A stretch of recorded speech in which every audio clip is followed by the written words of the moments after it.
ഇവിടെ അയാളുടെ ഇരിക്കുന്ന കമ്പിളി ചൈനയിൽ നിന്ന് കൊണ്ടുവന്നതാണെന്നല്ലേ പറയുന്നത്? കമ്പിളിയല്ല, പെയിന്റിങ്. ഏത് സാധനം ആയാലും ഈ ചൈനയിൽ നിന്നായതുകൊണ്ടാണ് എനിക്ക് വിശ്വാസമില്ലാത്തത്. അതെന്ത്? ഇവിടെ ഏതെടുത്താലും 69 രൂപയല്ലേ ചൈന സാധനങ്ങൾക്ക്? അത് വീട്ടിലെ സാധനങ്ങൾക്ക്. ഇത് 300 കോടി രൂപ വിലമതിക്കുന്ന പഴയൊരു പെയിന്റിംഗ് ആണ്. പഴയതിനൊക്കെ നല്ല വില കിട്ടുമെങ്കിൽ വീട്ടിലൊരു ഉമ്മുമ്മ ഉണ്ടായിരുന്നു, അതിനെ കൊടുക്കായിരുന്നു. അതിനെ കൊടുത്ത കപ്പലണ്ടി അല്ലേ കിട്ടൂ? അതെങ്കിലും തിന്നാലോ. ഇത് അവരല്ലേ? നീ വന്നേ. അതെ, നിങ്ങളെങ്ങനെ ഇവിടെ? എന്തുപറ്റി? നിങ്ങളെയൊക്കെ റൂമിൽ പൂട്ടിയിട്ടിരിക്കുകയാണെന്നാണല്ലോ മീരാമാമൻ വിളിച്ചു പറഞ്ഞത്. റൂമിൽ പൂട്ടിയിട്ടിരിക്കേ? ആര്? ഞങ്ങൾ ഇങ്ങോട്ട് വരുന്നത് മീര മാഡം കണ്ടതാണല്ലോ. എടാ, ഇതിലെന്തോ കുഴപ്പമുണ്ട് കേട്ടോ. നിങ്ങൾ ഇതെല്ലാം എടുത്തേ വന്നേ. എന്താ കാര്യം? പറയാം, വാ. मैं तुम्हें मारना नहीं चाहता. वो पेंटिंग मेरे हवाले कर दो और मैं यहाँ से चला जाऊंगा. वरना എന്റെ സാറേ, എനിക്ക് തരാനുള്ള ചില്ലറയും കന്നെങ്കിൽ ഞാനങ്ങ് പോയേക്കായിരുന്നു. അവനൊരു തോക്കും എവിടെ പോകാനാവുക? നമ്മളെ കാണിച്ചു കൊടുക്കുമ്പോ ഈ ധൃതിയൊന്നും കണ്ടില്ലല്ലോ. നമുക്ക് ഒരുമിച്ച് പോകാൻ നേരത്തെ ഇവിടെ വൃത്തികെട്ടാൻ കഷണ്ടി വിടില്ല. मिस्टर विलियम्स, मैं एक सीधा साधा आदमी हूँ. मैं तो सिर्फ इतना चाहता था कि ये पेंटिंग चाइनीज सरकार को देकर 10% कमीशन ले लूँ. अभी आप जैसे बड़े इंटरनेशनल स्मगलर ये खेल में शामिल हुआ है, ये सब देखकर मेरा लालच बढ़ रहा है. okay. So what's the deal you're looking at?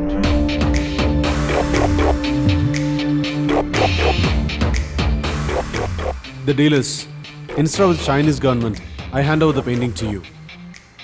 You can sell it at your own terms in the international market. Say at 300 crores. And then we get 20% of it. I think it's a fair deal. I'm okay with the deal. First I want to see the painting to believe you. Then we go 80-20. Yeah, the painting is with my people at a safe distance. We'll go there. But the problem is, the police is after us. They have got scent of the whole affair. I think we have to move fast. Okay, Okay. let's go. Come fast.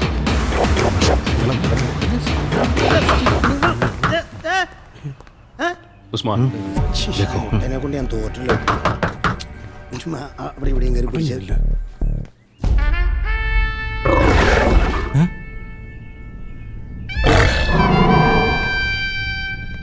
Police police എത്തി. സന്തോഷമായി. Peter.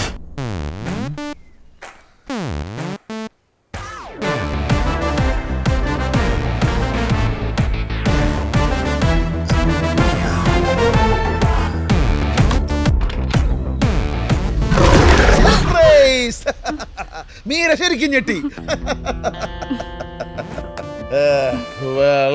എനിക്കിഷ്ടമാണ് ഇങ്ങനെ ഞെട്ടിക്കാൻ, പ്രത്യേകിച്ച് സുന്ദരികളായ പെൺകുട്ടികളെ. കൊടുങ്കാറ്റിനെ പോലെ, തിരമാലകളെ പോലെ പ്രണയിക്കുക എന്നൊക്കെ കേട്ടിട്ടില്ലേ? എന്തോ മീരെ കണ്ടപ്പോ എന്റെ അടിവയറ്റിൽ നിന്നൊരു ആന്തൽ, ഒരു പ്രകമ്പനം. വാതിലടച്ചോ? മീര ഇത്ര ഫാസ്റ്റാണെന്ന് ഞാൻ കരുതിയില്ല. ഓ, ഫസ്റ്റ് ഡേ തന്നെ. നൈസ് ബെഡ്, ഭാഗ്യം ചെയ്ത ബെഡേ. ആ മീര,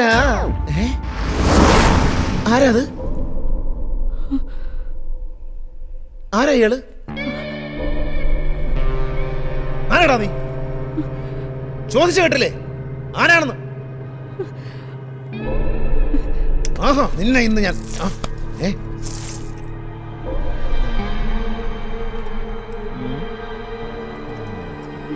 മീര, ഇയാളാരാ?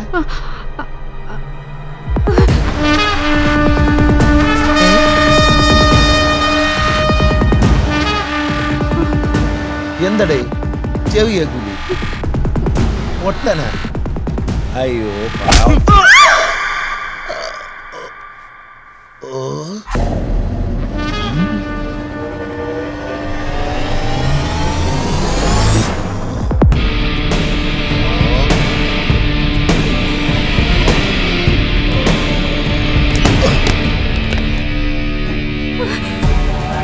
പീറ്റർ,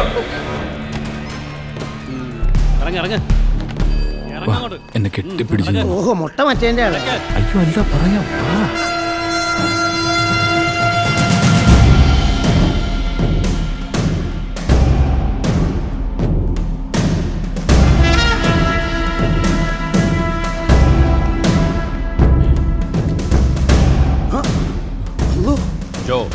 इसे छोड़ो, पेंटिंग लेने चलते हैं।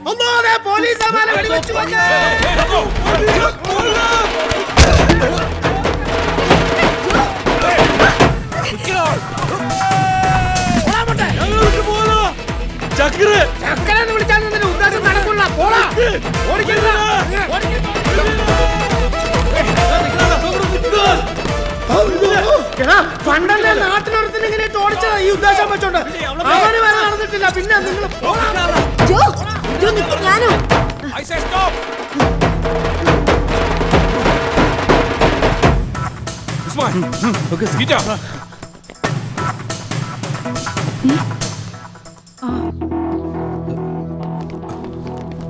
സൽമാൻ, നിങ്ങൾക്ക് എന്തോ പ്രശ്നം ഉണ്ടെന്ന് പറഞ്ഞിട്ട് ജോ എവിടെ? ജോയ്ക്ക് കഞ്ചാവ് മൊയ്തീന്റെ പുറകെ ഓടി.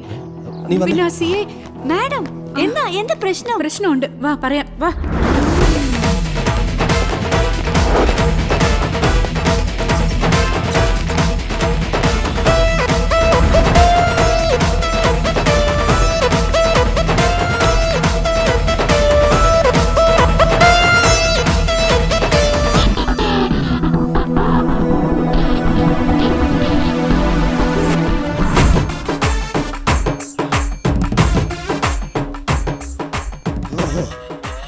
മനസ്സിലായി.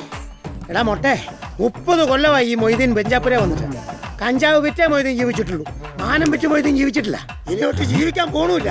കഷ്ടത്തിലയാ ആദ്യത്തെ തോണ്ടലിൽ തന്നെ നിന്റെ മനസ്സിൽ എനിക്ക് മനസ്സിലായടാ. നിനക്കൊക്കെ അങ്ങനെ വല്ല ഉദ്ദേശം ഉണ്ടെങ്കിൽ ഞാൻ വേറെ സെറ്റപ്പ് ഉണ്ടാക്കി തരാം. കുളി നിലയില്ല നടക്കണ എന്നെ പിടിച്ചിട്ട് നിങ്ങൾക്ക് എന്നാ കാര്യം? ആളുകളുടെ പേരുകളെ അമ്മയിട്ട് ഇറങ്ങി തിരിച്ചേക്കോല്ല. തക്ക സമയത്ത് കാര്യം മനസ്സിലാക്കിക്കൊണ്ട് എന്റെ മാനം എനിക്ക് രക്ഷിക്കാൻ പറ്റി.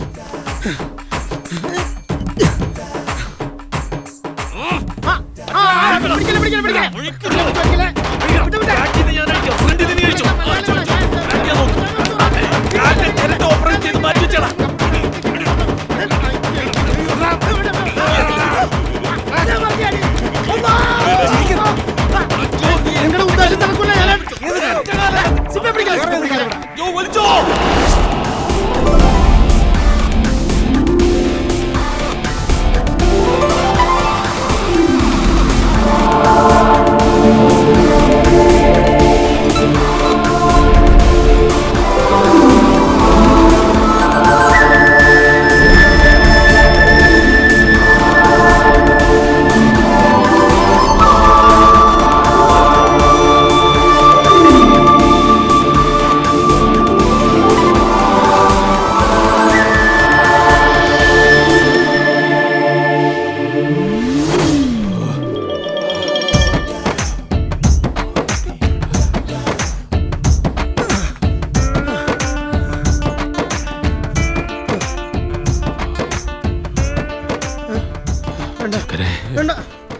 മറക്കില്ല ഒരിക്കലും.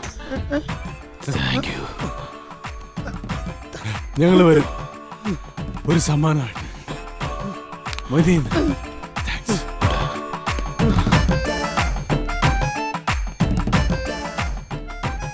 ഈ പുഴുത്ത കമ്പിളിക്ക് വേണ്ടിയിട്ടാ